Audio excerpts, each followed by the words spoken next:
And that actually makes for some pretty interesting Earthbound references in the Pokemon games. There's actually is one that's coming up in my Let's Play of Pokemon White that I'm working on right now.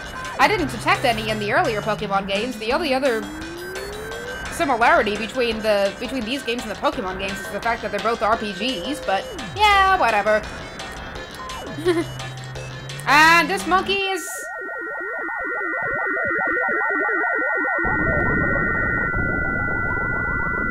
That monkey didn't teleport. That monkey just ran. Running is not the same thing as teleporting. You're not teaching me how to teleport. You're teaching me how to run really fast and somehow stop time while running. I don't know why I'm even trying to scientifically explain these things when they clearly come from a video game. And video games are not even supposed to make sense, least of all the Mother series games. I went to Foresight and returned. That is one fast monkey. That monkey is Flash in disguise. I showed you the basic, straight course, but you can also build up enough speed while turning if you have enough room.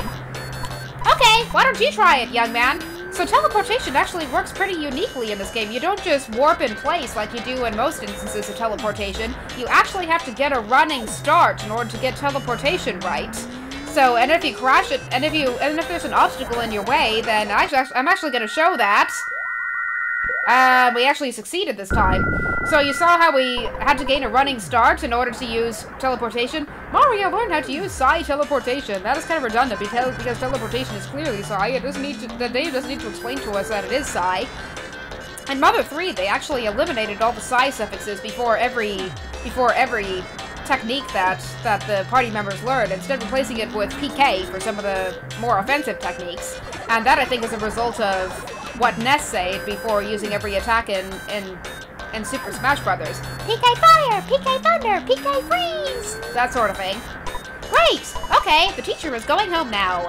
And it's not even teleporting, it's just going back to the monkey hole, but that's a really close place anyway. But anyway, let me demonstrate teleport. So if I face this wall here and try to teleport from here... So, I don't know, let's pick a place to warp. Let's warp to Oneit. And the reason why I want to warp to Oneit is because I want to deposit some stuff. And if we go to our house, we can actually deposit stuff with our sister Tracy for free without having to pay $18 for the Escargot Express free. So let's teleport to Oneit and... What? What? We turned into what looked like charred gingerbread men. That's kind of what we looked like, didn't we? We looked like a couple of burnt gingerbread men when it crashed right into the wall like that. That's kind of what we looked like, didn't we? But yeah, I'm going to teleport to Oneit really quick, and I'm actually going to do that the right way this time by going on a straight path. So let's do this the right way! And we actually could turn and, well, while getting a running start like this, if we're like in a different path there, but I just didn't demonstrate that because there were no obstacles blocking our way or anything.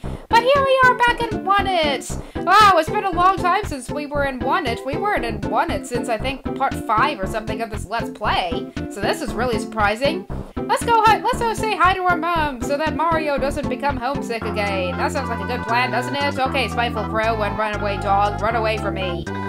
That's why it's called a runaway dog, because it's running away from me, right?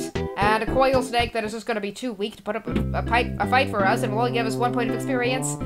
Ah, this music again. I just love this music. This is like the greatest home music ever. We are back at home in our hometown of Oneit. We are visiting our mom and a cowardly dog named Yoshi.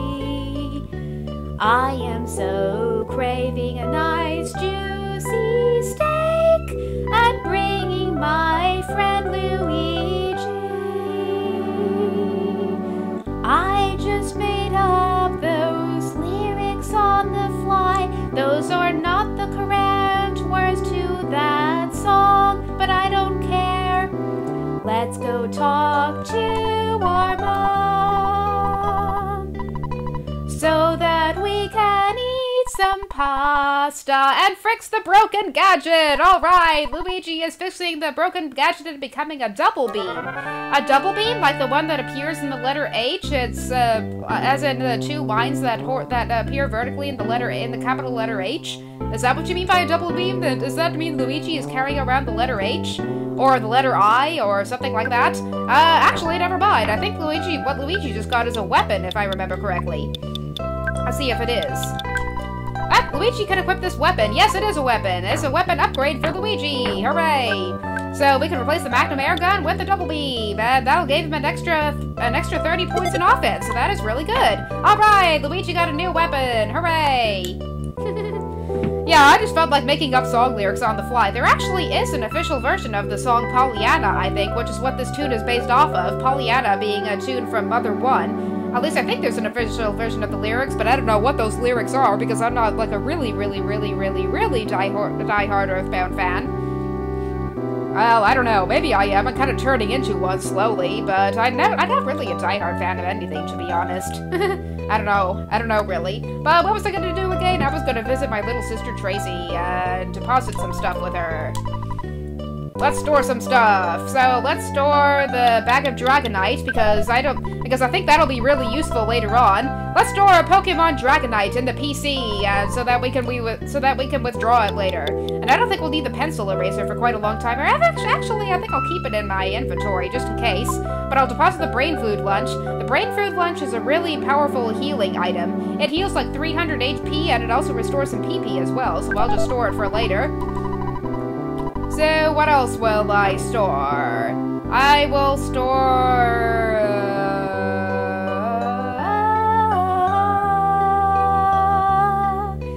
I don't know what I want to store. I'll store a cup of life noodles.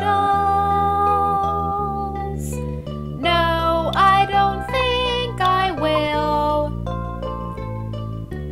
I don't think I need to deposit anything else. I think we are good for now. I don't think we need to withdraw anything either. So we can just leave and continue exploring the world. Let us leave this house. And I don't feel like singing anymore.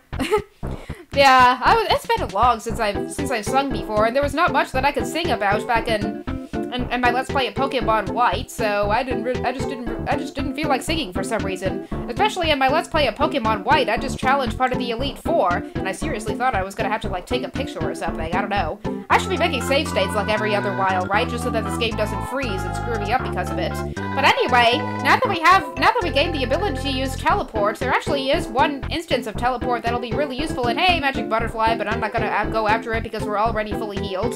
But I'm gonna demonstrate that later. Right now, I'm gonna teleport to Fourside because I want to rescue Peach and all. And before I do that, I want to make sure that I have enough room to. I almost got hit by a taxi. I hope I don't get hit by a car while trying to teleport. That'll be pretty hilarious if that could happen.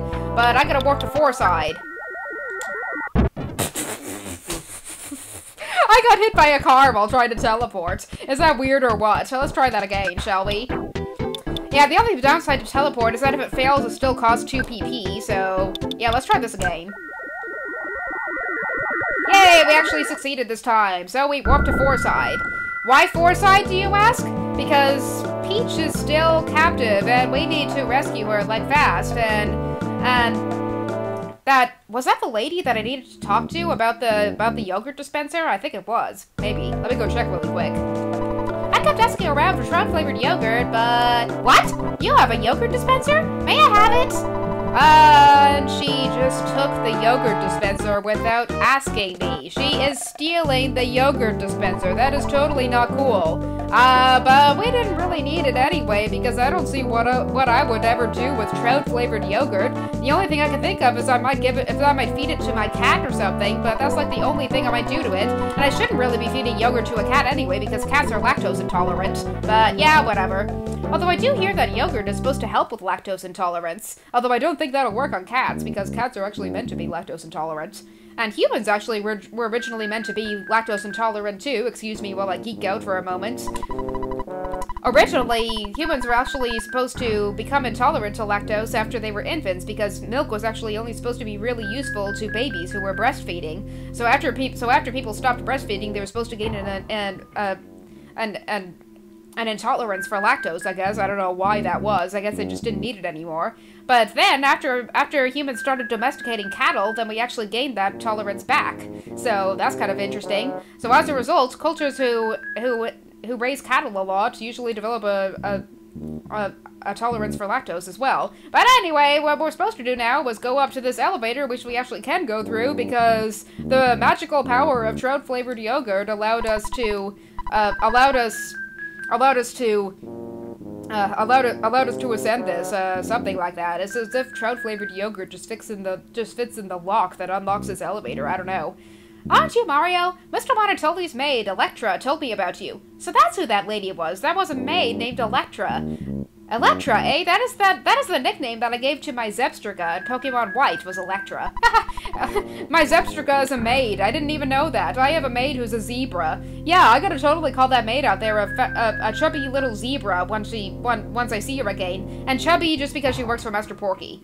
And for some reason enjoys trout-flavored yogurt. Not that yogurt makes you fat or anything. I don't know. Apparently Porky really likes trout-flavored yogurt too, and he's chubby, so I guess I can make the— What? What? Did we just get approached by a robot? What? What? Why is there a robot in the Monotoli building? Secret code, please. Say your code in 10 seconds. What? What? There's a secret code? Am I, time to, like, frantically press all the buttons? What? What? Okay, so we have to battle a sentry robot. This is kind of weird. I didn't really expect this to happen. I guess it's a good thing we kept some food in our inventory. We don't have a brain food lunch anymore, but yeah, I don't think this enemy is going to be too hard though, so I'm just going to bash it with physical attacks. And if Mario would quit missing, and it's saying TikTok, that is not good. I think that means it'll explode or something after a few turns, and it's firing a bottle rocket? That's Luigi's job. Luigi's supposed to be the one who fires the bottle rocket. Let's life up Luigi, because Luigi took quite a bit of damage from that. And another sentry robot joined the battle. That's not good. Yeah, but at least Luigi's HP is maxed out, so that's something, and I don't even know what to say anymore after this. And that sentry robot fired a beam, and it dodged. I guess after the sentry robot says TikTok, then I guess it automatically fires a bottle rocket or something. That's the only thing I can think of. Hey, and we defeated the sentry robots. Those sentry robots were not that hard at all, despite the fact that one of them fired a bottle rocket. And the other one had beams that just kept missing for some strange reason. I don't know why that happened. So this is basically a door puzzle, I believe. So I think this is like a door maze or something where we just have to keep going through the rooms and eventually reach Mr. Monotoli at the end. I guess that implies that Mr. Monotoli is supposed to be strong, and let's use a restroom while we're at it. That's where we need to go. I guess not. We get to fight another sentry robot instead, I guess. I don't know if there actually is a way that we can use the secret code and such. I don't know. I'm not even saying anything right. Right.